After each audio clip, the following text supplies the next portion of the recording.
Welcome to another OU Insider Under the Visor Sooners podcast. My name is Brandon Drum. I'm here with Parker Thune, and there is not, I guess there's a lot to talk about. You got softball, you got baseball, and you got recruiting. Boy, do you have recruiting. Yeah, and we'll get to the Antoni Ogumoro commitment to Tennessee here in just a minute.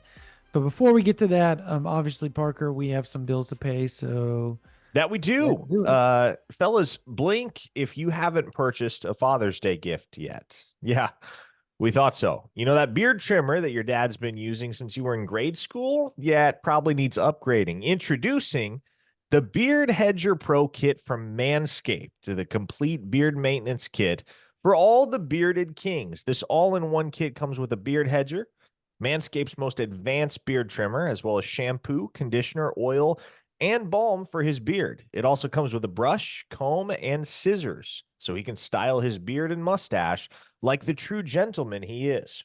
No beard kit would be complete without Manscaped's handyman face shaver. For that smooth finish we know he loves, this bad boy is all he needs. Compact enough to fit in any travel case. Make sure he takes this on his next trip. This Father's Day is the perfect time for your old man to stop stealing his wife's nail clippers as well, and finally have a kid of his own that will last him a lifetime. Excuse me. The Shears 3.0 is the 5-piece precision men's nail grooming kit that any father needs to stay on top of his self-care with professional grade stainless steel tools, sized and styles for the task at hand. You can get 20% off and free shipping on these products and much more with the code OU Insider at manscaped.com. That's 20% off with free shipping at manscaped.com when you use code OU Insider. Never forget where you came from, if you know what I mean. Happy Father's Day from Manscaped.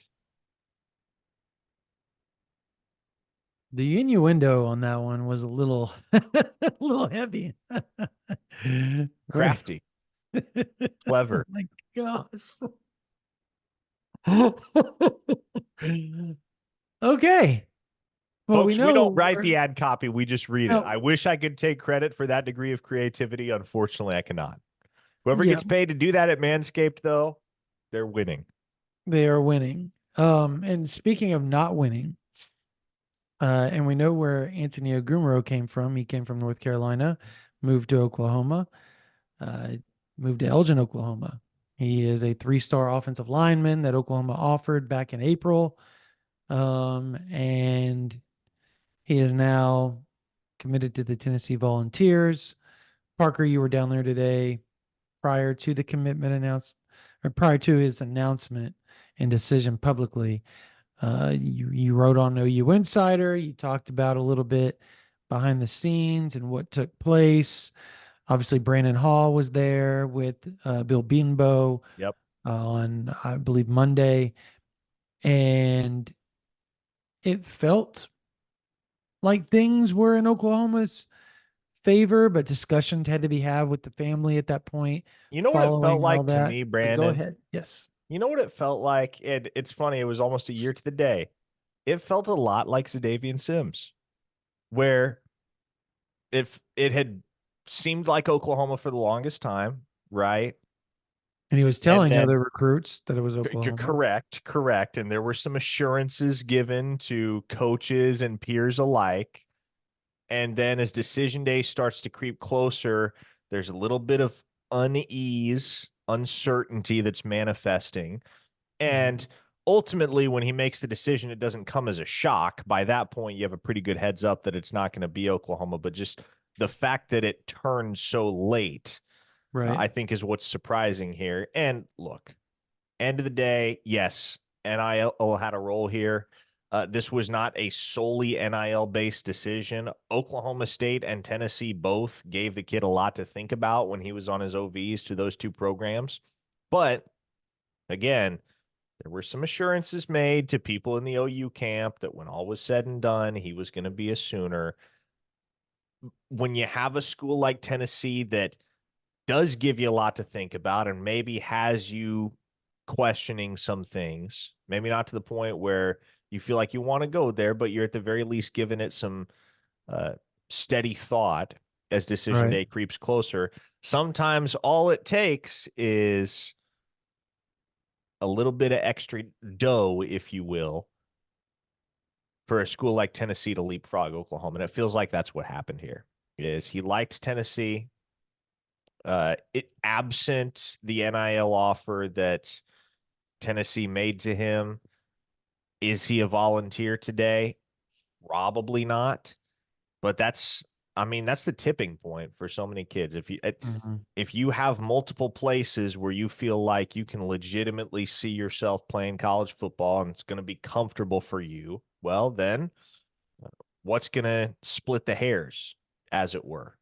Oftentimes these days, NIL will do that. So, uh, honestly, Brandon, it it doesn't like no one's glad. No one at OU is glad that the kid picked Tennessee. Obviously, they would have rather had him than not had him.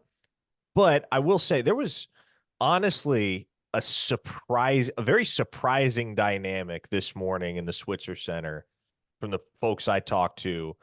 Uh, Once everybody kind of caught wind of the reality that this thing was trending Tennessee at the 11th hour. And I will say that dynamic, the overall vibe, it, everybody was pretty unbothered, which, he's a 3-star offensive guard.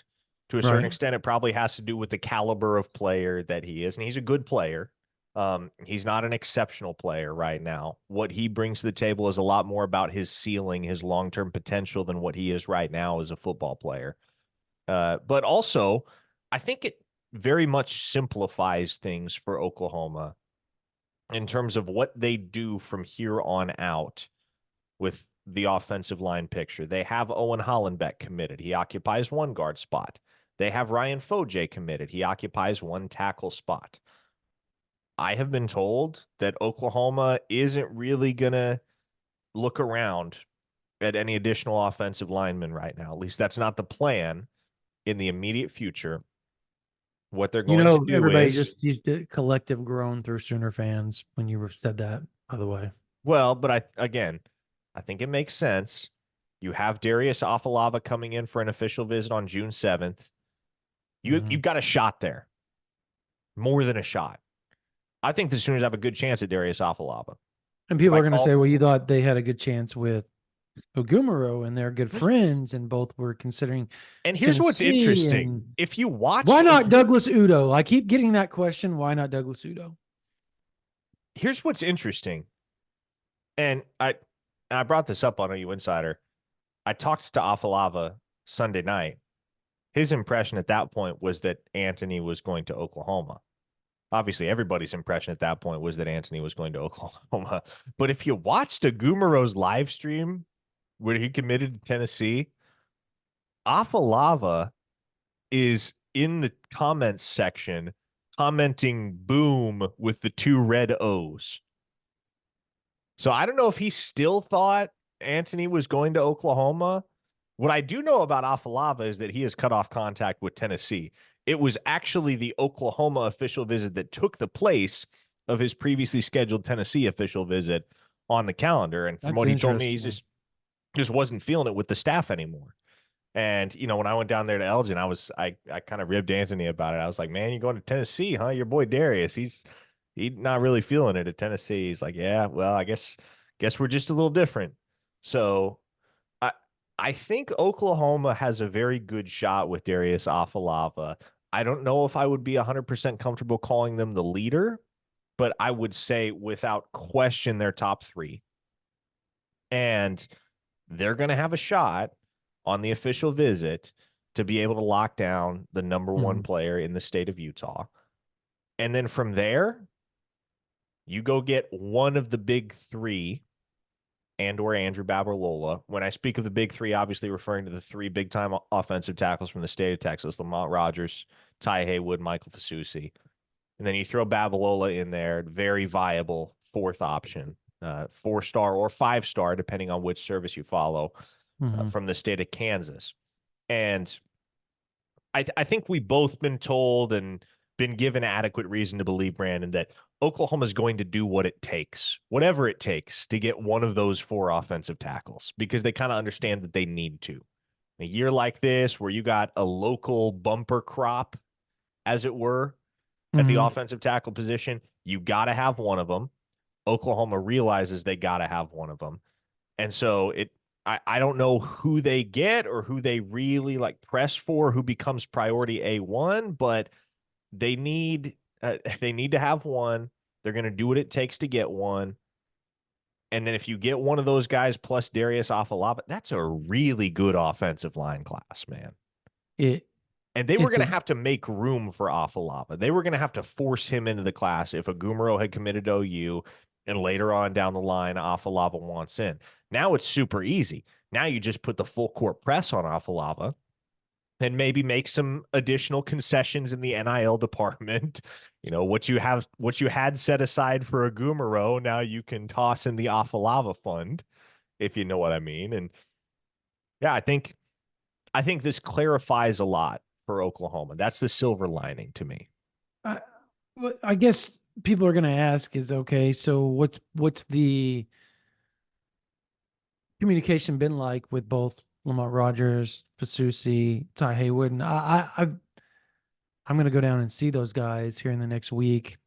You know, so over the next week, particularly a few this week and a few next week, I'll be down there in Dallas, Arkansas.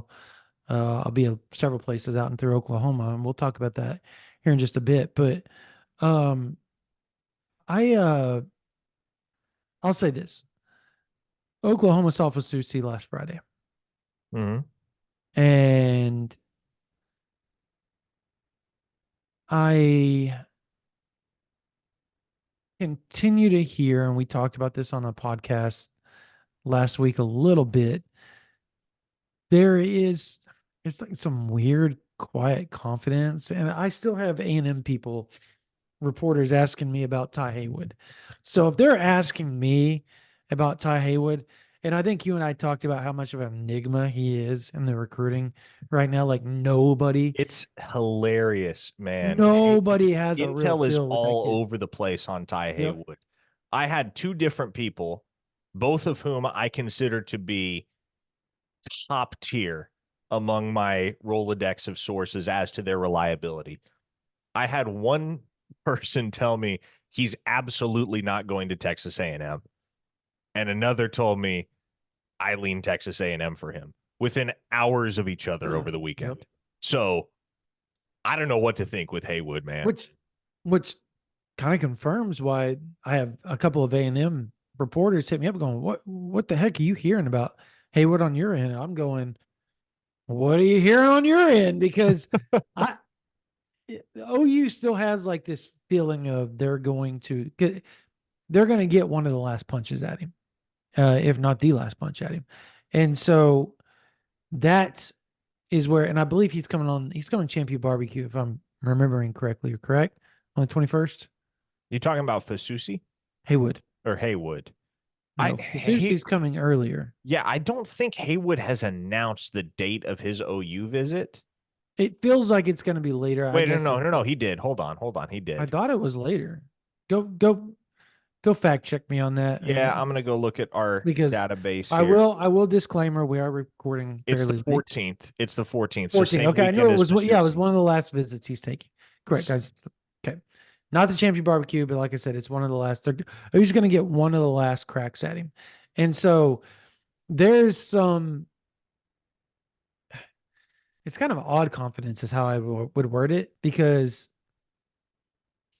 there's a sense that one, he's from Denton, two, he's from Denton Ryan, and Denton Ryan players generally go to OU or they go to Texas. Like there's no real in between there usually. And A&M, I would call an in between. Um, so there's that. Or obviously Bowman at Oklahoma, he's not going to be there when he gets there, but there's Caleb Hicks, right? So there's a former teammate that Haywood knows that's in Norman. And there's all these moving parts. His really good friend is committed to A&M, and it's Garcia, right? That's committed to him. Marcus Garcia, yes. Marcus, yeah. So, yeah, I just from when I talk to people about Haywood, it's what are you hearing? No, what are you hearing? Like And on the Garcia, nobody really like knows. what's super interesting too is I've had people tell me, yeah, he and Garcia are super tight, and that's what's kind of driving the confidence, helping drive the Yep. confidence that A&M gets him. And I've had some people tell me, "Hey, he and Garcia really aren't that close." It's weird, dude. It's weird. So whatever Haywood's doing, he's doing it well. And then when you get over to Michael Fasusi, I Parker, you heard the conversation that I had last week, and what I can say is that there are some people around Oklahoma that think at the end of the day he's a Sooner. He goes to Louisville. A lot of the staff are big OU people. Louisville has a lot of OU grads. There's a lot of OU students, whether it's Flower Mound, whether it's Denton, whether it's Louisville, whether it's Lake Dallas. Like you get a lot in that area, Frisco, and a lot of those kids go to OU. And so there's a very heavy draw to the University of Oklahoma in that region. And so when you get that going, and you add to the fact that Jayden Hardy, one of his close friends, is in fact on the OU team, there there's a reason for, again, odd confidence there. But at the end of the day, you still have to look at Missouri. You still got to look at Texas. Like those two teams are going to make NIL hell for Oklahoma when it comes to Fasusi. Now, as Parker alluded earlier, and what we've talked about on this site over and over and over, there's going to be an offensive tackle in the 2025 class that is got some heavy pockets when it's all said and done. And some of that's going to be from the OU collective, from my understanding. And And look, there are going to be people that listen to the podcast and get in the comments section on YouTube or wherever, and they're going to go, well, I hope OU gets one of four because there's a real good chance they whiff on all of them. I would be very surprised if Oklahoma does not get one of the four I'm not going to go because there no, because no, I've no, no, seen it no. happen No, I before. will go there. I will go there, especially in light of what has happened in the last month, because it's about willingness with this staff. It's not about capacity, it's about willingness. If they are willing to fork over a king's ransom for one of the top offensive tackles in the nation, and they're going to get one of the top offensive tackles in the nation. And that's essentially what happened today with Ogumoro. I think Oklahoma looked at it, and Yeah. I'll say it for you. I think we're going to hold on here. We're going to look over here at this 4-star, and we're going to take a little bit of what we were going to give him and say, hey, bro, we're going to tap on top of what we told you. So a little bit extra there. Come on over here to Norman. We're going to take the rest of that. And they're going to say, all right, throw the bag out in the middle for Susie, Rogers, and Haywood and say, you see this big old bundle here? One of you lucky three gets that. And that's how it's going to play out. And I think it, with Rogers, and we're talking about 4-star, top 100 player in the country, Lamont Rogers out of Mesquite Horn. He's another where you look at. I I just don't. I don't know, man. Like I you hear one thing, it's LSU. The next thing you know, it's another team. And it depends on, I mean, we've heard Missouri for Lamont Rogers, right? Like, Mm-hmm. do you, I know you buy it, but do you think Missouri ends up with any of those two? You're talking about Fasusi and Rogers, just to be clear. Yes. Yes. Well, they're also Those in are, it for Babalola, which is like Babalola's and we haven't OV. even got to What's him. what's crazy is like get this. Uh, I don't know how Drink pulled this off, but hat tip to him. Babalola, Fasusi, and Lamont Rogers are all going to be OVing to Missouri on the same weekend. So if Drink wants to play that game with those three, where he drops a sack of cash in front of him and say, "Hey, somebody grab it, somebody jump," then he can do that because they're all going to be there at the exact same time. Yeah. I mean, okay. So who, let's do this then. Who do you see as, okay, where do those guys end up? Like if you were gonna get, we're recording this on May Yeah. 21st. Okay. If It, you were to it, guess, if I had to throw darts right now, and that's literally yes. all it is, Yes, it that's is all we're doing is throwing throwing darts. darts, to be Yes. clear. Um, I my I would say Babalola is the one that ends up at Missouri. Agreed. I would say Haywood goes to Alabama. I would say Oklahoma gets Lamont Rogers, Okay. and Texas A&M gets Fasusi. So Texas whiffs on all of them. Yes. I mean, OU fans like that, but I'm going to differ there a little bit. I'm with you on Babalola to Missouri. I will say Fasusi to Oklahoma, Lamont Okay. Rogers to Texas, Hmm. and A&M Haywood. And this all goes back to just this one little rumor that I heard that between Texas and Texas A&M. I know you know what I'm talking about with Rogers. Yep. So, Yep. um, I'm going to lean there because they did the same with Fasusi. But I think at the end of the day, Fasusi chooses Oklahoma. And I look, if you walk away with Fasusi, Afalava, Hollenbeck, uh, Foje, That's a banger of a class, man. yeah, I mean that's four really good offensive linemen, and I like there is a part of me that feels like Foje is going to end up like one of the top 40 players in the country Yeah. when it's all said and Yeah, done. he could rise real high. Like Real high. it is not. I know people are going to be rolling their eyes. Oh, here we go. Like there is a legitimate world where Oklahoma has two 5 stars, and one of them isn't a 5 star right now because Foje moves up that high. Like that is not out of the question at all.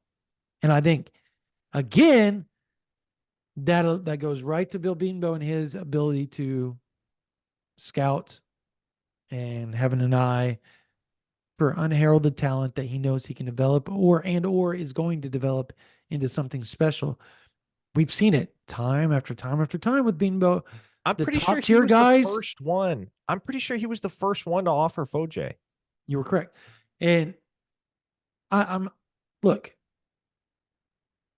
we've seen it time and again, Parker, where the top tier guys that Oklahoma gets at offensive line end up kind of fading off. But these three and these low 4 stars end up becoming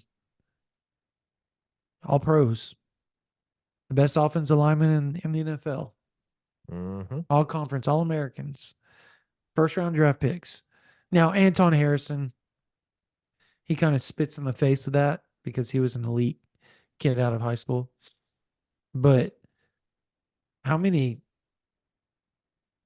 top 250 kids has Oklahoma developed into first rounders? Well, and you know, looping back to Ogumoro, I think there's a point to be made there. I had somebody tell me, look, like Beatonbow doesn't like Ogumoro for the player he is right now, because the player he is right now is not ready to play at the University of Oklahoma, but he likes him for what he can be, the Yes. proper coaching and development. Bill Beatonbow sees a blank canvas with a lot of guys and knows that he has the expertise and the acumen to be able to unlock their best football. And that's the reason why, time and again, you see 2 and 3 star dudes that wind up at the University of Oklahoma going to make massive salaries one day in the NFL. Yep.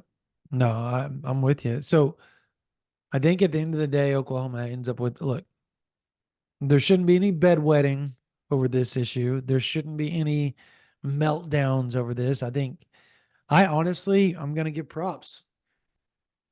OU fans handled this one quite, quite well, quite well. I mean, and I think Oklahoma's recruited at such a level that they're like, yeah, okay, man. Like we'll go get somebody else. Yeah, well, and again, I kind of drew the parallel to Zadavian Sims a year ago. Well, that I was a think meltdown. yes, I think what helped That's fuel because the OU whiffed on meltdown. D lineman up to that point for a long time. Correct. Todd Bates had not gotten one yet at Oklahoma. Outside, well, he got Derek LeBlanc, obviously, but that didn't last. Well, There lunch was changes a lot, bro, because he's gotten exactly. everybody he wants. So Todd Bates was it was a drought at that point. It had been a Yep. prolonged drought for Bates, and Oklahoma really hadn't kicked things into gear in an overall sense with class of 2024 recruiting. They maybe had a handful of commits at the time. Obviously, today in the 2025 class, they have 15.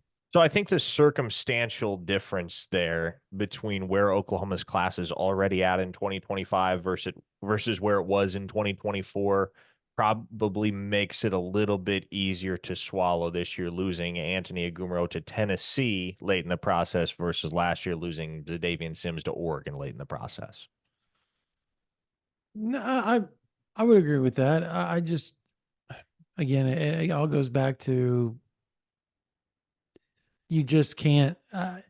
Beatonbow has had hits over the years, and I think at the time of the Sims thing, it was more, oh, you can't land anything. They can't even land in-state 4-star guys that, blah blah blah blah blah. And I thought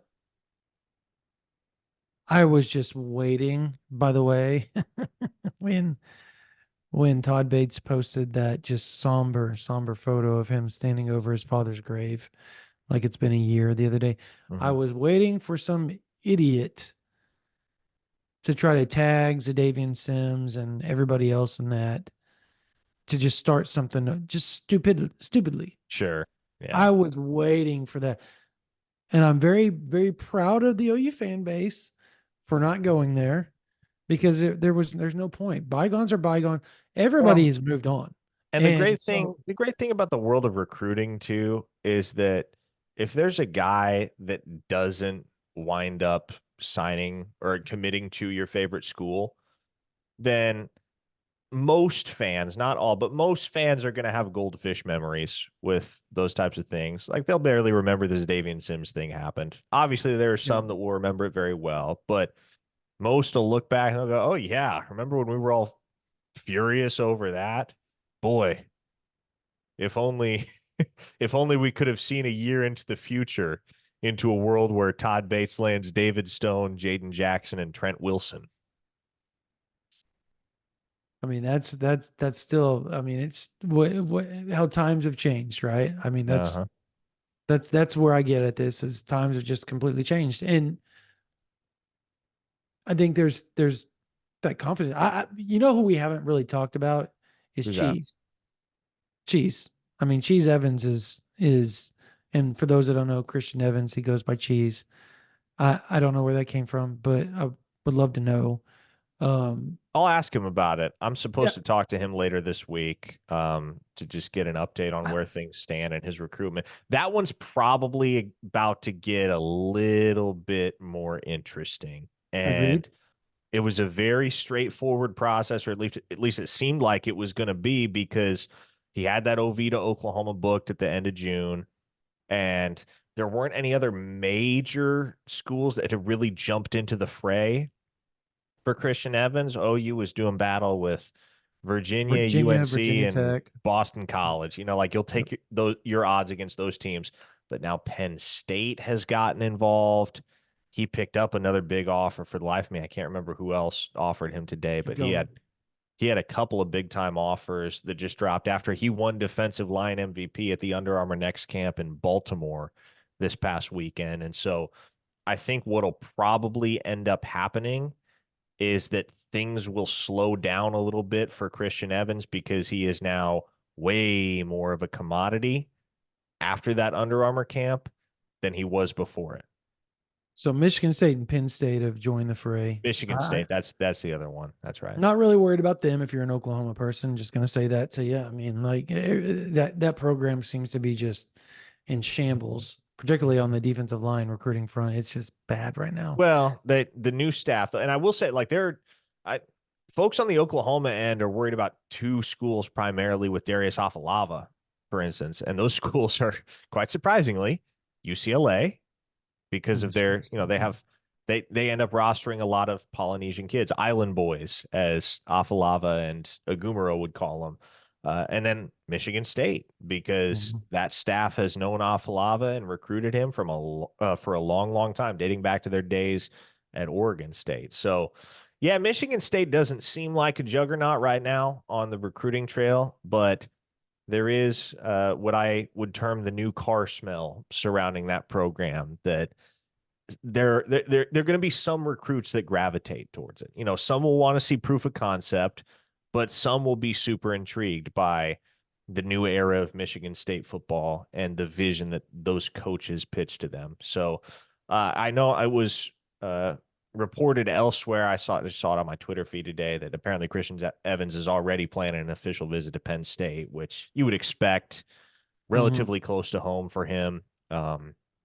And a big time Power Four program. So, yeah, who knows at this point, man? That one could get a little bit trickier than you initially anticipated it might be as far as Oklahoma's odds to land him. But they know they're going to get him back on campus June 21st through the 23rd. They know they will have their shot at him right now. And they'll also have the luxury of having a relationship with him that predates whatever new offers might come his way over the next few weeks. So the new car smell isn't that great there. I'm just gonna call it what I see here. Derek Harmon doesn't leave, and neither does Simeon Barrows or however you want to say it, Barrow. Um, if things are as good as that staff wants to portray it as, that's just my opinion. You also lost, obviously, by Job. Like, there's a lot. You essentially lost your three best D linemen, which isn't ideal with how the Big Ten is now. I'm just saying. But I get where you're coming from with Lava because that's just a completely other side.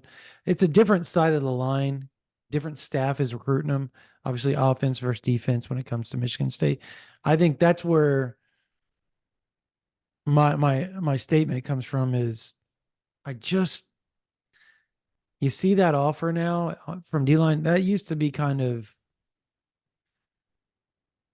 with Mel Tucker there. You felt a little skittish, like he could pull that off with the backing that he has with NIL. I just do you get the sense that that's still the case? Because I don't. I Penn State though, I'm with you on that. But again, Penn State was supposed to be the Trent Wilson, right? Like they were supposed to be Yeah. all in on Trent Wilson. He's going to Penn State. I am committing to the University of Oklahoma. And You think you think Penn yeah, there's State another one maybe that Oklahoma's going after that Penn State was supposed to be just Cole like Breeler? Yeah. not I, you, there's three then. oh well, Floyd Bucard, There sure. you Yeah. go. Well, I There mean, you go. you feel like Penn State at a certain point is like, okay, screw it. We need to get one of these guys Freaking and just Oklahoma and Todd Bates. just dumps money on whether it's Yeah. Bucard or Breeler or Christian We're Evans or taking one of whoever. these dudes. We don't care because we're tired of them going to Norman. But we say that jokingly, Parker. 12 months ago, that joke couldn't be made because it was like freaking A&M, freaking Miami, freaking, I don't know. Who else did they lose D lineman to? Um, I guess UCF. Wow. Because terrible ball left. Freaking Golden Knights, bastards. And now everybody's like pissed off at Oklahoma because they've essentially, like, you look at that D line we talked about on multiple podcasts, times have changed in 12 months. Big time. Big time, big time. So it's kind of interesting. All right. Have you gone anywhere else that I'm unaware of? I've made Well, that we haven't talked about on this podcast. Yeah, I made a trip here, a trip there the last few weeks. I went up to Bethany yesterday to check in with Evanson Malaska, obviously 2026 defensive back offer, younger brother of Oklahoma cornerback Mm. Jocelyn Malaska. But went down to Elgin twice. Could have saved myself some gas there, but no, it was weird. You know, you went down there twice in a week. Twice in 8 days, yes. And Yeah. so I enjoyed covering Antoni Ogumoro. He's a good kid, man. Yeah. And I hope he has success at Tennessee. Some of those guys, even if they don't wind up going to the school you cover, I mean, shoot, there are dudes all over across the FBS right now that I still keep up with because Mhm. they're just they're great dudes. And Antoni, I feel like is one of those guys. Certainly wish him the best, and glad he got everything he was looking for at Tennessee. Um, yeah, I'm trying to think what travel do I have coming up? Obviously, we have the Rivals 5-star next Right. month That's down going to in be awesome. Jacksonville. Yep. That is going to be big time must see TV. There's going to be a lot of big time talent there. From my understanding, I fully expect the Sperry's to be there. I don't know if they've got the invite yet, but I don't think Rivals has fully invited everybody. So there's that.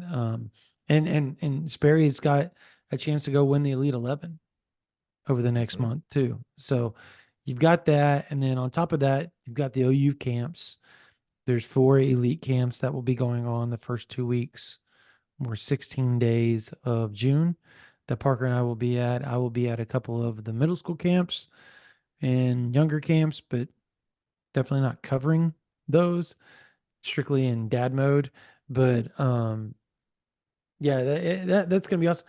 I was talking to a source today about the camp, and they said, as per usual, fully expect a loaded list of 26, 27, 28 kids that, and even some top tier 25 kids that will be just showing up to on unofficial and Yeah. official visits during that time. So it is going to be fun, It starting in about 10 days. it felt like last year, as far as density of actual prospects at the camp, that it Oh, was a it's little bit huge. well, it I was going to say it felt a little bit lighter than it did in Really? 2022. I thought 2022 the No, I agree camps with that the first time. Yeah, that they was were more crazy. talent rich than they were in 2023. Feels like 2024 this time around it's going to be another awesome year Yes.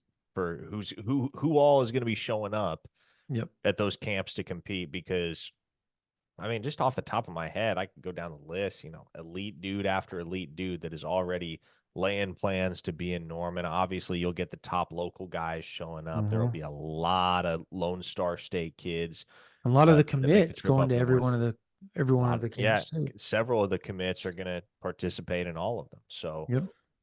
it'll be an awesome opportunity to not only see what some of these 27s and even 28s look like in person, So, but just kind of start to get a glimpse of what the next generation of OU football is I, going to look like with guys like Elijah Thomas and obviously Kevin Sperry. Grayson mhm. Harris is going to come up. You'll have uh, Zane Rowe. Zane Rowe is going to be up for All 4 of multiple them. camps. Hmm. Yeah, so it'll be fun. You'd think And Jonathan Hatton will make his way up. the four the 4 QBs and 26 are going to be at the camp on June 6th. I'm sorry, did you say 4 QBs? Tate Reynolds is the fourth offer. Yeah, just run down the list for everybody. Okay, yeah, okay. So right now, or at least the expectation, I'm going to say the expectation is that 4-star top 250 player QB Jonas Williams will be in town. four Not to be star, confused with Jonah Williams. not to be confused with Jonah Williams. Jonas Williams is a quarterback out of Naperville, Illinois. Um, the obviously Darion Coleman, 4-star, top 250 QB will also be. He has kind of got Well, I'll get into that in just a second. You have Jaden O'Neal out of California, 4-star, top 100, top 50 player, right? He'll be there. And then you've got athlete Tate Reynolds out of Arizona, who Oklahoma really likes to be kind of a second QB athlete type guy in the 26 class as well. So you have those four. Oklahoma would like to take two. Here's kind of the deal that I've been told by multiple people is that there's only a few of the guys that really, and Oklahoma's not sold on taking two. I think if they got the right guy, I think they would just be like, okay, we're good, you know. But and I think you could probably move Tate Reynolds to an athlete because he also is going to be one of those guys that the baseball team will probably take a long hard look at because he's that good. Um, Jonas Williams, you talk to everybody, and I mean everybody. You want to know who they say he is? Who do It's they kind say he of is? a rawer version of Caleb Williams. That's have been multiple people called him that. Now, I think people need to reel back in. Nobody's comparing him to the Heisman and number one overall draft pick, the former Oklahoma Sooner. Nobody's gonna, Caleb Williams light. yeah, the lights. There you go. Kind of like that. Um, upside super high, body frame, arm, athleticism. He can do it all. He's not quite the magician that Caleb Williams was, Well, which who made Caleb is? Williams, but yeah, nobody is Patrick Mahomes. So there's that. And then you've got Darion Coleman, who might have the strongest arm out of them all, but he's also light in the britches, kind of like trying to think who's a really light quarterback, skinny quarterback over the last that came out of high school. Jaden Rashada. Jaden Rashada. That's who I was thinking of, but I kind of wanted to stay away from that analogy just because everything that's going on. But that was That's the fair. first thought I He's also a had. lot taller than Darion is, Yeah, but very true, very true. So I guess Bryce Young would be kind of the frame you look at him. He's more athletic than Bryce Young, which is odd to say because Bryce was athletic. Bryce wasn't like Bryce was just very slippery, and I think that's what made Bryce Young. Um, but he's going to remind a lot of people when you watch his film of Bryce Young. And then obviously you've got the quintessential throwback kind of stereotypical quarterback in Jaden O'Neal, who's bigger, taller. He's still a good athlete, can still move. He's got a strong arm, but he's kind of what you envision of quarterbacks of yesteryear as far as his height and his frame and his body and all that type of stuff. And then obviously Tate Reynolds. So they're all going to be there at one point and the other. Supposedly they're all going to be coming at the same time. I believe that when I see it, but they all will be eventually at OU's camp one way or the other. Oklahoma's kind of told all of them, we got to see you throw in person and you got to come visit us. And then commitments can go down. Darion Coleman, still Oklahoma and him are deep in the talks. He will be at Oklahoma's first camp. I believe Jonas Williams will be as well. It'll be interesting to see if they allow and wait a few days. And let's say that Jaden O'Neal and Tate Reynolds don't show up until later on. Is OU going to be patient enough to wait? Or are they going to just take the commitments from one of those two? Because the plan is, from everything that we've heard, is that if Darion Coleman comes in and shows out, the chip's being handed in. I mean, he flat told everybody that. So I mean, yeah, it's not a it's secret. not a secret at this Not a point. secret. But OU and Jonas Williams, that's the funny thing. Everybody has like all these teams, but when you get down to it, there's a lot of people that believe that OU leads for him. So it's Are you literally a one of first those come. people? I'm one of those people that think OU's up there. Okay. I'm because I believe that OU believes that. I believe that the kid probably told OU that. How about that? Okay. But at the same time, I find it hard that he's that far along as Darion Coleman as far as where he stands. Now, the camp and the visit and the stay in Norman could change all that. He did love his visit to Oklahoma when he came down. He picked up an offer on the visit. It Yeah. was a visit. He showed up without an offer. So that says a lot to me of what he thought of Oklahoma to begin with. Ironically, Jaden O'Neal, I mean, again, visited Oklahoma, loves it, coming for the camp. We'll see how that plays out. I Here's, I I just think, I just I just don't buy the Jaden O'Neal stuff as much as I do Jonas Williams and Darion Coleman. yeah. Is that fair? No, I think that's fair. Here, here's to me, and you talk about all of this, and the fact that you have four nationally elite quarterbacks in the Yep. 2026 class that are all going to be showing up within days of each other to camp at Oklahoma. Maybe I on the mean, same day. when was the last time we saw anything like that? And Oklahoma has had some big time quarterback talent come through the program, and obviously not even the guys, not even just the guys that ended up at Oklahoma, but they've obviously recruited a lot of high level QBs that Wasn't came and last year, didn't there were like Sperry was already committed, but weren't there like 25 quarterbacks that were just showing up? I there can't remember were when yeah, there were a couple. yeah, that I think it was the year before. There were a whole bunch like Davi Belfort. He was still 25 at the time, Mm. before he reclassified. But uh, the point remains: Oklahoma is having no difficulty. Seth Luttrell is having no difficulty No. recruiting the quarterback position at all. And they will not have any difficulty for the foreseeable future because It's Oklahoma. if you are 16 years old right now, Oklahoma is QBU Yeah. in your head.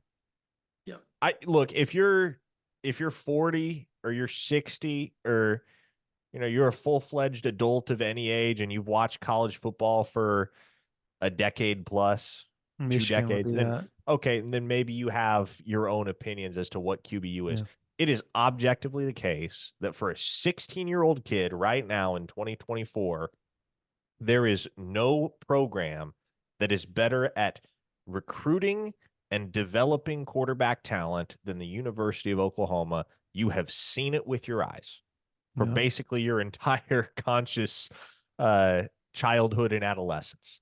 You Yeah. have known Oklahoma to be the best school for quarterbacks. Darion Coleman has said that. I would imagine if you asked Jaden O'Neal or Jonas Williams or Tate Reynolds, you'd probably get a very similar perspective because all that those kids have ever known is the highest degree of excellence at the quarterback position at Oklahoma. And you want to know the funny thing is, it doesn't stop at 16, Parker. I traveled the United States with 12U 7-on-7 this year. Well, Talked of to course, yeah. plenty of top tier. And when I tell them, they ask, what do you do? They'll be talking to my oldest boy over there after they play him. And normally quarterbacks kind of have a respect for each other, and the parents kind of it's a tight the quarterback community is a tight knit community. If your kid is has something to them, and so we'll be talking to the other opposing. We're like, yeah, I cover the University of Oklahoma, and their kid without fail will say that's the best quarterback school, and like Well, so it's all they've known. yeah, It's it's all gonna they've known. and I guess the to close the loop on the point that I was making, I guess the reality is as long as you keep the standard where it is and you continue to bring quarterbacks in that excel and get drafted and uh, accrue the accolades, then you're going to continue to be QBU in the Mhm. eyes of kids of any age for the foreseeable Yeah, future. And at that point, I mean, I don't know how long Seth Luttrell is the offensive coordinator at the University of Oklahoma before he wants to give the head coach thing a try again. He's content where he is. He said as much, but you're not gonna.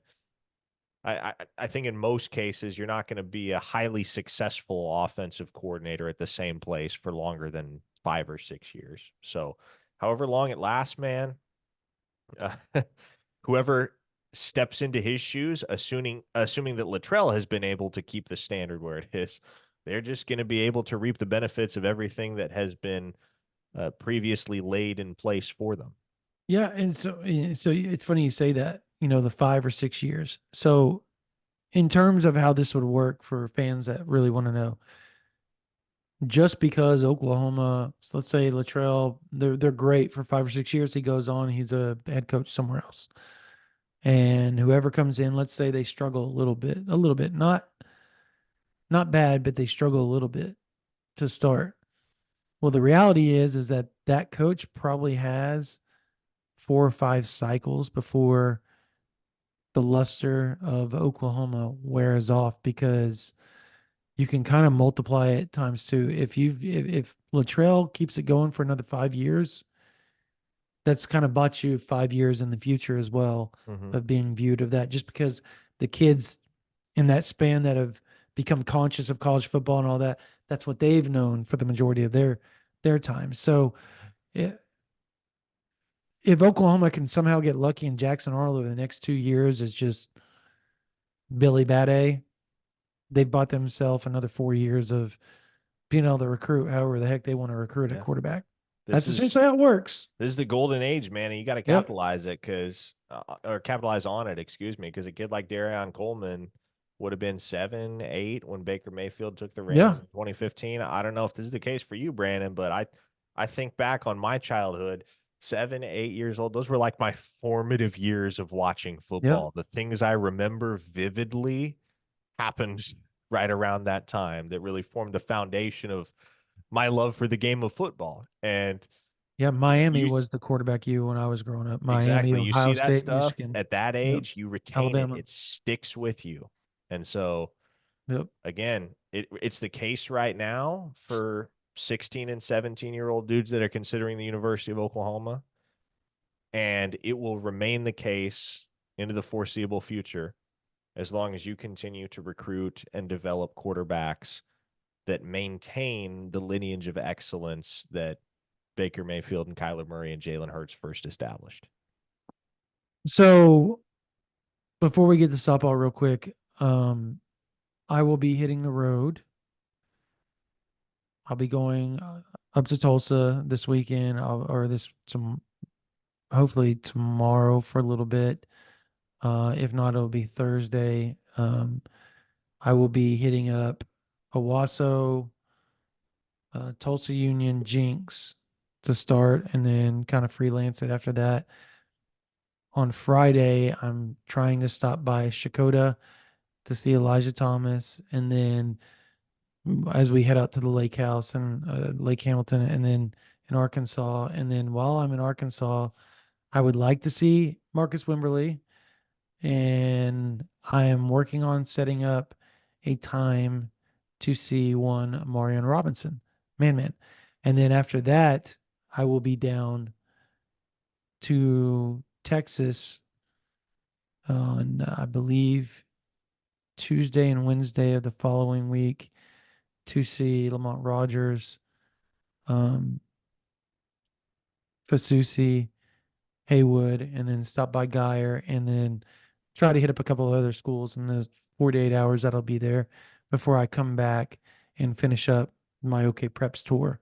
And so at that point, I'm going to go out to Weatherford to see CJ Nixon and kind of close it out there with a couple of team. I guess there's a couple of team camps that could be going on before the June um, OU camps hit up.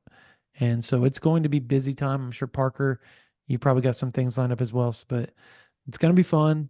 We're going to have a lot to talk about on the Amari and Robinson front real quickly. I'm just going to sit here and tell you that it's going to be interesting to see how, like, Jonah Williams still hasn't officially set up an official visit with Oklahoma. Says he's coming, but hasn't officially set it up. Right now, Oregon is where he's headed on the 21st. I don't know how he's going to fit Oklahoma into that, but the odd thing is that when you look at D1 baseball rankings, Oklahoma's eighth, Texas A&M's fourth. Mm-hmm. Oklahoma won the Big 12. Mm-hmm. Oklahoma has a really good shot to make it, obviously, to the College World Series. So does Texas A&M. But it would be hilarious if the selling point is come look at our baseball program's better than theirs when in reality it's not. Um, and two, Oklahoma made it to Omaha and they didn't. That would be irony at its finest. It'll be interesting to see and to see how much that actually plays into it because that's where it's going to be the telltale sign if that's the reality of the reason why A&M's made such a jump. Because there's some other, I think everybody kind of knows what you allude to nowadays that kind of Mhm. feels like Sure. maybe the reason. I So think we'll see. you're just hoping that Jonah Williams' OV at Oklahoma doesn't happen to coincide with a trip to Omaha for the OU baseball team because you'd like to have Skip Johnson to have his shot to sit down with that kid and make his pitch. And I mean, obviously, like here's the it's thing. Let's say Ryan Gaines or somebody flew back and hosted him. How badass is that while he's sitting there hosting, Chip Johnson is going, yeah, we're about to throw out the first pitch here in the national title game.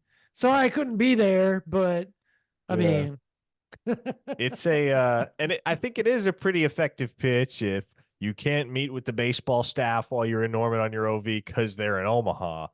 But by the same sorry, our token, baseball program's too good. Skip is a Still closer, playing. man. Yeah. Skip, you sit down, you have Skip sit down with the, and we saw it last year with Jason, or I'm sorry, with James Nesta and Taylor Tatum. Yep. You let Skip sit down with one of those guys. It's a two sport dude and needs a reason. He's going to give him a reason. Yeah. So, all right. OU softball.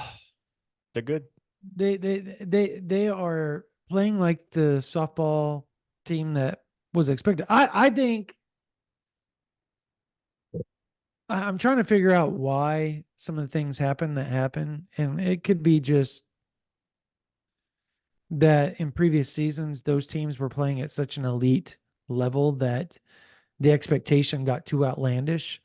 The fact that we're sitting here going, they lost 6 games.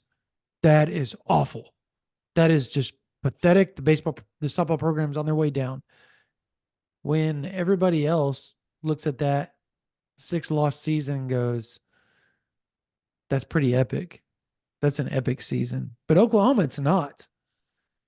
And the seniors have a chance, Parker, to win 4 straight national titles, which would put them fourth all time in most national titles behind Oklahoma, Arizona, and who's the other one? UCLA, right? UCLA would be the Yeah. third one. Yeah. Yeah. So like that's pretty phenomenal.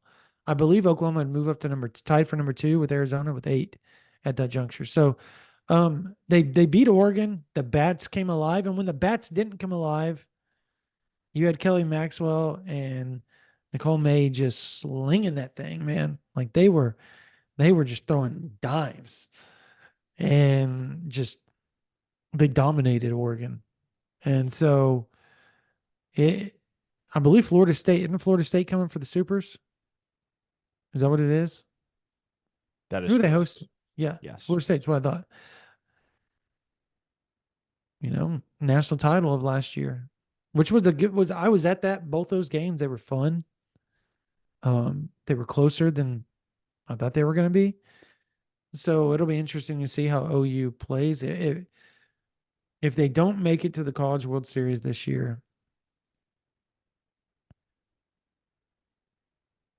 I I just don't know what to think. Like I because I'm so used to watching baseball and softball throughout June. Mhm. Like it's just Skip Johnson and Patty Gasso have kind of spoiled the OU fan base. So um I don't know. I kind of hope that both of them do their thing. I love how the softball girls play with just that passion. Yeah. I It's mean, fun, it's the type fast of, pace. but it is the time of year right now where I don't really worry about the ladies. I have faith they're going to get it done. Till they prove me wrong, I'm going to have full faith that they go and get it done. Yeah. Now, the baseball team's a different story because, I mean, when you're not an absolute juggernaut of your sport the way that Patty Gasso and the softball program are, like, you deal with the postseason like you have to deal with in college baseball. It's tough to get to Omaha. It's tough even to get there. Now, sometimes the best teams in the regular season, because all it takes is 2 losses and you're out. 2 losses, you're through. So Yeah. you really got to be on your A game when the postseason rolls around. You can't afford to slip up even for a second. You got to have pitchers on short leashes. You got to have bats that can heat up in a hurry. You got to have guys in your lineup that can change the game with one swing. Mm-hmm. I think the Sooners have all of those things that you look for in a championship baseball team. And so they were so close in 2022 to pulling off the diamond sweep, which I think it only happened once previously in the history of the NCAA. Mm-hmm. We might have talked about this on the last You podcast, did. I think but it was Florida, right? yeah, I think maybe it was Florida, but they were so close in I can't 2022. remember. I think if Skip and the boys can get there, if they can get to Omaha, it's going to be real hard to pick against them at that point Yeah. because they're on a tear. Man, they truly are playing their best baseball, some of the best baseball in the country right now. Yeah. If they don't win the Big 12, it's going to be disappointing. I think we've discussed that. Well, It just it'll be is. disappointing, but it ultimately that is nothing but a footnote to what happens in the actual tournament. Correct. But you want to stay hot, like going into the regionals. So yeah. And winning All the right. Big 12 championship was what propelled them to that Correct. memorable postseason run in 2022. Yep. All right. Well, I think that we can wrap this thing up. It's getting severely late here while we record this on a Tuesday night. If you're not a member of OU Insider, please go over and sign up. It'll be worth your while over the next month. If you sign up right now for $9.95, you will have so much fun. Literally, because 1 month from today is the Champion Barbecue. And throughout the weeks leading up to that, you have the camps, you have the OU staff out on the road, and you've got a bunch of official visits coming up. You know what we didn't talk about was the transfer portal stuff, but nothing's really going on as of now. We'll We'll have some have notes on. We'll have notes on that on OU Insider, by the we'll way. have notes. I imagine we'll touch on it on OU Insider Live come Wednesday. Yeah, And I also think that once we get around to doing our podcast later in the week, there'll probably yeah, be a lot more movement of which to speak. yes. So we'll discuss that there. But again, OU Insider VIP.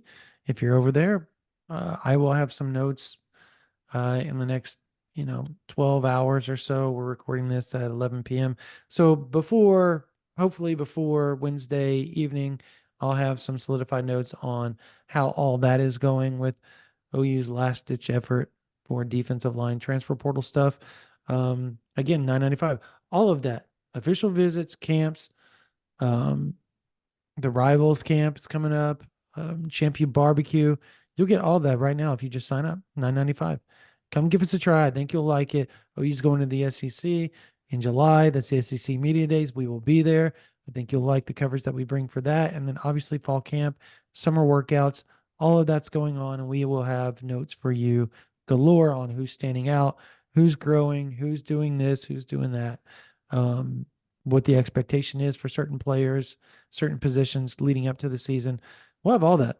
OU Insider VIP plus coverage of the softball and baseball team as they make their marches towards the national championship, and the baseball team trying to win the Big 12 title 2 out of the last 3 years, I believe.